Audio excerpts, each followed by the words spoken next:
भगवान श्री कृष्ण को बहुत से लोग छलिया या कपटी भी कहते हैं। यहाँ तक कि महाभारत के ज्यादातर सीरियल्स में श्री कृष्ण को कौरव पक्ष के लोग छलिया कहकर ही संबोधित करते हैं, जो कि बहुत ही गलत है। राजनीति और युद्ध में कूटनीति का सहारा लेना छल नहीं होता। छल का अर्थ होता है धोखा। चाणक्य का एक वाक्य है, यदि अच्छे उद्देश्य के लिए गलत मार्ग का चयन किया जाए तो यह अनुचित नहीं होगा। मार्ग कैसा भी हो, लेकिन उद्देश्य सत्य और धर्म की जीत के लिए ही होना चाहिए। दरअसल छल और भेद नीति में बहुत ही बड़ा फर्क होता है। छल एक धोखा है, जबकि भेद एक युक्ति है। कुछ लोग तो श्री कृष्ण को रणभूमि से भागने वाला रणछोड़ भी कहते हैं। श्री कृष्ण को भले ही रणछोड़ कहा जाता है, लेकिन इसके पीछे भी एक रहस्य छिपा हुआ है, जिसके अनुसार एक बार मगध राज जरासंध ने भगवान श्री कृष्ण को युद्ध के लिए ललकारा था। लेकिन वह सिर्फ अकेला नहीं था, बल्कि उसने श्री कृष्ण के खिलाफ युद्ध के लिए यवन देश के राजा काल्यवन को भी अपने साथ मिला लिया था।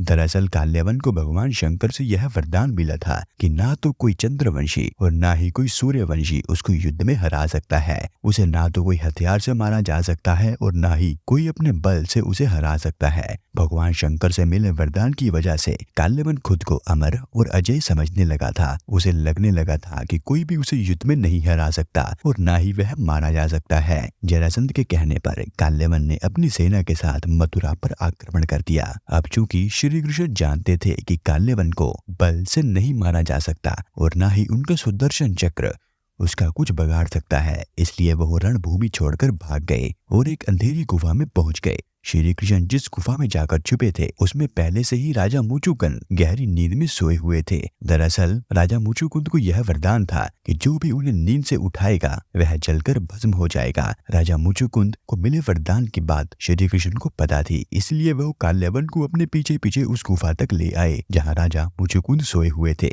श्री कृष्ण ने काल्यवन को भ्रमित करने के लिए अपना पीताम्बर राजा मुचुकुंद के ऊपर डाल दिया। राजा मुचुकुंद को देखकर काल्यवन को यह लगा कि भगवान श्री कृष्ण यही हैं और उससे डरकर अंधेरी गुफा में छुपकर सो गए हैं। इसीलिए उसने मुचुकुंद को श्री कृष्ण समझकर उनको नींद से उठा दिया। अब राजा मुचुकुंद जैसे ही नींद से उठे, काल्यवन वहीं जलकर भस्म हो गया। असल में यह भगवान श्री कृष्ण की ही लीला थी। उन्होंने महाभारत के युद्ध में गीता का उपदेश देते हुए कहा भी था कि सृष्टि में जो कुछ भी होता है उन्हीं की ही इच्छा से होता है। तो जाहिर है कि काल्यवन का अंत भी उन्हीं की इच्छा से हुआ था। रही बात युद्ध में कपट करने की, तो जब युद्ध के सारे नियम तोड़कर कौरव पक्ष ने भगवान श्री कृष्ण के भांजे और अर्जुन के पुत्र अभिमन्यु को मार दिया था, तो भगवान श्री कृष्ण को भी नियम तोड़ने का अधिकार मिल गया था। उन्होंने फिर नियमों को ताक में रख दिया और एक के बाद एक वीर योद्धाओं को मरवा दिया। पहले जयद्रथ युक्ति पूर्वक मारा गया, फिर भीष्म, द्रोण और फिर कर्ण को मारा गया,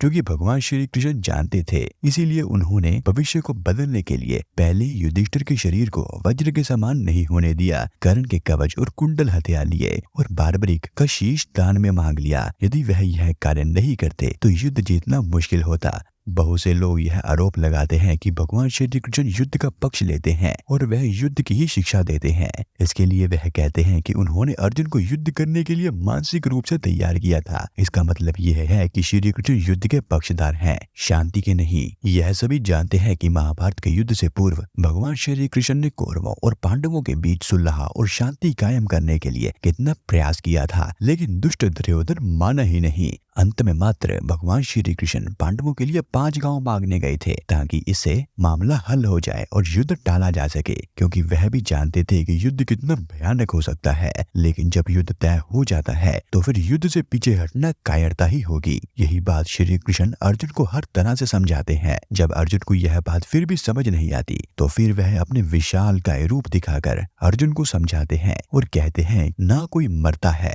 और ना ही कोई मारता है, सभी मेरी इच्छा से मरते हैं और जन्म लेते हैं, सभी निमित्त मात्र हैं। जो व्यक्ति यह समझता है कि वह खुद करता है, तो वह एक भ्रम में जी रहा है। मरने से डरने वाला कभी भी जीवन और मोक्ष को प्राप्त नहीं होता। इसीलिए युद्ध से क्या डरना, आज मरे या कल, मरना तो सभी को ही है।